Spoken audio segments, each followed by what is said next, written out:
Welcome to ज्ञान grade में आप सभी का स्वागत है। आज के इस वीडियो में हम जानेंगे कि 2023 में आप बैंक पीओ का एग्जाम कैसे क्लियर कर सकते हैं। हम जानेंगे एग्जाम पैटर्न्स के बारे में, एक्सपेक्टेड कट ऑफ के बारे में, सिलेबस के बारे में और कुछ स्ट्रेटेजी के बारे में, और हम आपके साथ में कुछ टिप्स शेयर करेंगे ताकि आप अपना एग्जाम क्लियर कर पाओ। चलिए हम वीडियो की शुरुआत करते हैं। सबसे पहले बात करते हैं एग्जाम पैटर्न के बारे में। तो जैसा कि आप यहाँ पर देख सकते हो, आईबीपीएस पीओ का 3 फेज के अंदर एग्जाम होता है, प्रीलिम्स, इंटरव्यू और मेंस। प्रीलिम्स का आपका 100 मार्क्स का होता है, मेंस का 225 मार्क्स का और इंटरव्यू का आपका 100 मार्क्स का आपका इंटरव्यू होता है। ठीक है, प्रीलिम्स जो आपका होता है वो सिर्फ क्वालिफाइंग नेचर का होता है। इसके मार्क्स ओवरऑल सिलेक्शन में आपके कहीं ऐड नहीं होते। आपका सिलेक्शन मेन प्लस इंटरव्यू, इन दो एग्जाम्स के अंदर, इन दो फेजेस में जो भी आपके एग्जाम मार्क्स आप लेकर आते हो उसके बेस पे आपकी मेरिट बनती है और आपका फाइनल सिलेक्शन होता है। चलिए नेक्स्ट हम बात करते हैं प्रीलिम्स के एग्जाम पैटर्न के बारे में। तो इसमें देखो 3 सब्जेक्ट हैं आपके पास में, इंग्लिश, न्यूमेरिकल एबिलिटी और रीजनिंग एबिलिटी। इंग्लिश के अंदर आपके नंबर ऑफ क्वेश्चन 30 है, मार्क्स आपके 30 का है और इसमें ड्यूरेशन भी आपका 20 मिनट है। न्यूमेरिकल एबिलिटी के 35 और रीजनिंग के भी 35 क्वेश्चंस होंगे और 35 मार्क्स है, 20 मिनट मिलता है। ओवरऑल कंप्लीट आपको 60 मिनट मिलेंगे पूरा एग्जाम आपको अटेम्प्ट करने के लिए। अब चलिए इसको समझते हैं कि आप इसको किस तरीके से क्वालिफाई करना होता है। इसके अंदर 2 तरह की कट ऑफ आपको क्वालिफाई करनी होती है। पहली होती है आपको ओवरऑल कट ऑफ और दूसरी होती है आपको इंडिविजुअल कट ऑफ। अब इंडिविजुअल कट ऑफ, जैसे कि आपका टोटल मार्क्स है 100 और कट ऑफ रहती है 48 सपोज, और सपोज आप जो है वो अचीव करते हैं 55। ठीक है, अब क्या होगा कि इन 3 सब्जेक्ट्स की भी कुछ ना कुछ कट ऑफ रहती है। मान लो इसकी कट ऑफ है वो 7 है, इसकी कट ऑफ है वो 5 है, इसकी कट ऑफ है वो 10 है। आपने 55 यहाँ पे अचीव किया, बट यहाँ पे आप 7 मार्क्स अचीव नहीं कर पाए, यहाँ पे आपके मार्क्स रहे 5, तो आपका एग्जाम क्वालिफाई नहीं माना जाएगा। आपको 48 ये जो कट ऑफ है ये प्लस में आपको इंग्लिश में 7 मार्क्स, न्यूमेरिकल एबिलिटी में 5 मार्क्स और रीजनिंग एबिलिटी में एटलीस्ट इतने मार्क्स आपको लेकर आने पड़ेंगे, तब आपका ये एग्जाम क्वालिफाई माना जाएगा। मींस आपकी mains overall cut off plus individual cut off, दोनों कट ऑफ आपकी क्वालिफाई होगी तभी आपका एग्जाम क्वालिफाई होगा। इस एग्जाम को क्वालिफाई करने के बाद में आप मेंस के लिए एलिजिबल रहोगे। अगर ये एग्जाम क्वालिफाई नहीं होगा तो आप मेंस के लिए क्वालिफाई नहीं होगे, आप मेंस का एग्जाम नहीं दे पाओगे। इसके अलावा इसके मार्क्स कहीं पे भी ऐड नहीं होते हैं, सिर्फ क्वालिफाइंग नेचर का होता है। आप इस एग्जाम के अंदर कट ऑफ, मान लो कट ऑफ अगेन 48 नंबर है, आप 49 ले आओ चाहे 99 ले आओ, डजंट मैटर, कोई फर्क नहीं पड़ता है। आपका क्वालिफाई हो जाएगा 49 से भी, क्वालिफाई माना जाएगा 99 से। नेक्स्ट हम बात करते हैं मेंस के पैटर्न के बारे में। तो मेंस का पैटर्न है वो रीजनिंग, इंग्लिश और quantitative aptitude, data analysis and interpretation, general, economy and banking awareness और लेटर राइटिंग, ये आपका डिस्क्रिप्टिव होता है। बाकी के सारे एग्जाम आपके ऑब्जेक्टिव होते हैं।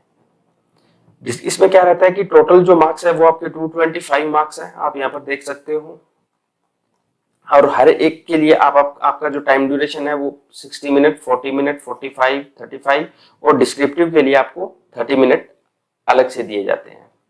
इसके अंदर आपके 2 क्वेश्चन आते हैं डिस्क्रिप्टिव में और जो मार्क्स होते हैं वो 25 होते हैं।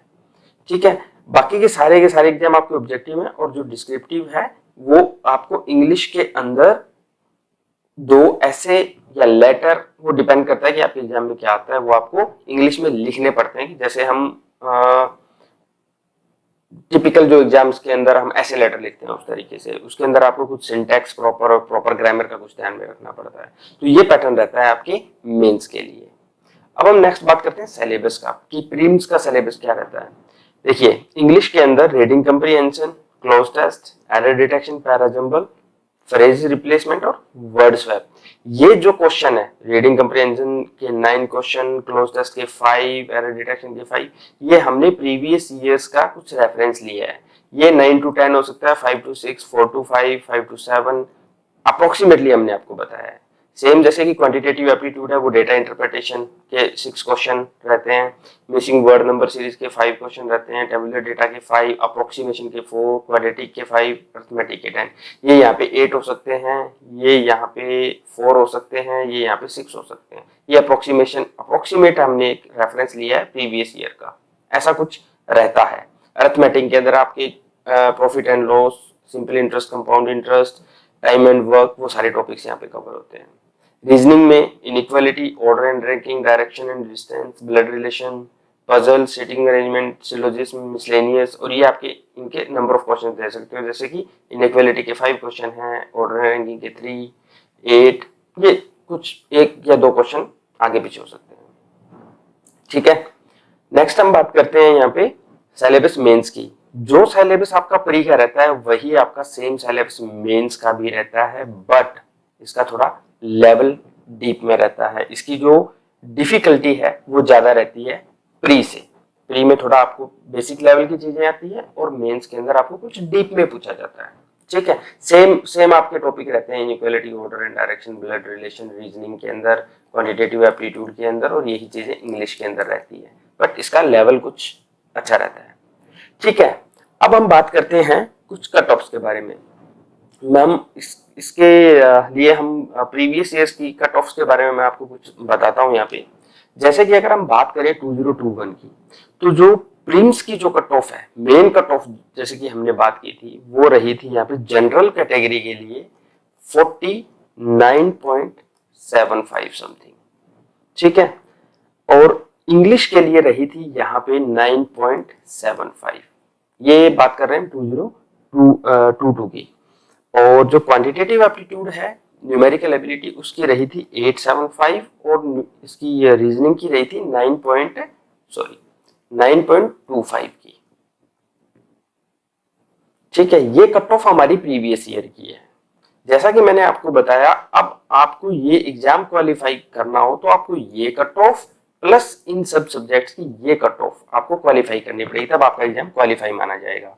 2023 के लिए अगर आप टारगेट कर रहे हो, मान के चलिए मैक्स टू मैक्स आपको 10 मार्क्स यहाँ पर, 10 यहाँ पर और 10 यहाँ पर, एटलीस्ट आपको ये मार्क्स यहाँ लेने और 50 मार्क्स आप यहाँ पर मान के चलो। अगर आप 50 मार्क्स स्कोर करते हो 2023 के अंदर IBPSPO में, आपका प्रीलिम्स आराम से क्लियर हो सकता है। नेक्स्ट बात करते हैं हम मेंस की कट ऑफ की, जो हमारे प्रीवियस ईयर्स में था। ओवरऑल अगेन यहाँ पे भी ओवरऑल कट ऑफ है, प्लस में ओवरऑल कट ऑफ, प्लस में इंडिविजुअल, 2 टाइप की कट ऑफ है यहाँ पर। ओवरऑल जो कट ऑफ थी वो थी यहाँ पर 71.25, और इंडिविजुअल अगर हम बात करें तो रीजनिंग और एबिलिटी, इसकी जो कट ऑफ थी यहाँ पे, ये जैसे कि आप मार्क्स देख रहे हो, यहाँ पे थी इसकी 7 number total cut off last year. English की जो कट ऑफ थी वो थी 15.5, और अगर डेटा एनालिसिस इंटरप्रिटेशन की अगर आप कट ऑफ देखो तो ये थी ओनली 2.75। ये हम जनरल कैटेगरी की बात कर रहे हैं। और अगर आप यहाँ पर जनरल इकोनॉमी और अवेयरनेस की बात करो तो इसकी कट ऑफ थी 4.50, और डिस्क्रिप्टिव की थी 25 में से 10 मार्क्स ओनली।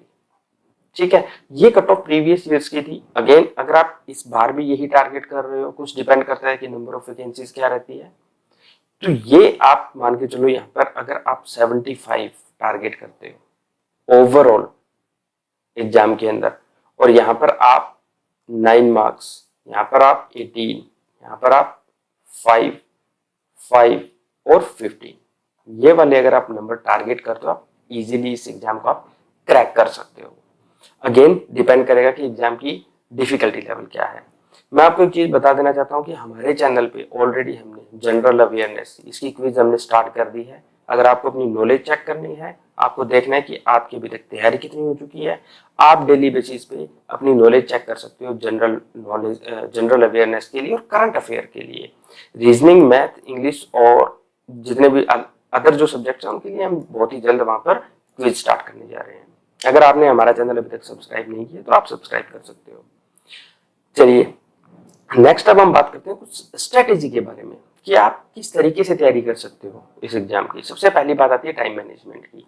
ये जो मैं आपको टाइम मैनेजमेंट बता रहा हूँ, ये हमने एक सर्वे किया था कुछ जो ऑलरेडी सिलेक्टेड बच्चे हैं उनके बेस पे।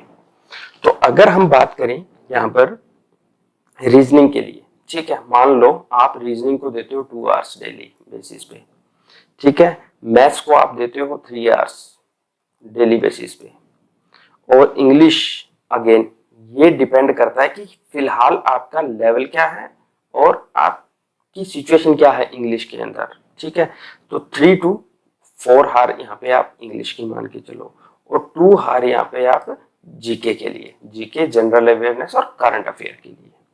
तो ये तो है टाइम, इतना आपको स्टडी का टाइम 2 to 3 5 8 और तो 10 घंटे अगर आप, क्योंकि देखो अभी फरवरी चल रहा है और आपका सितंबर के अंदर आपके प्री स्टार्ट होंगे, अप्रोक्सीमेटली आपके पास 6 से 7 महीने हैं। अगर आप 10 घंटे डेली निकालते हो आप बहुत इजीली इस एग्जाम को क्रैक कर सकते हो।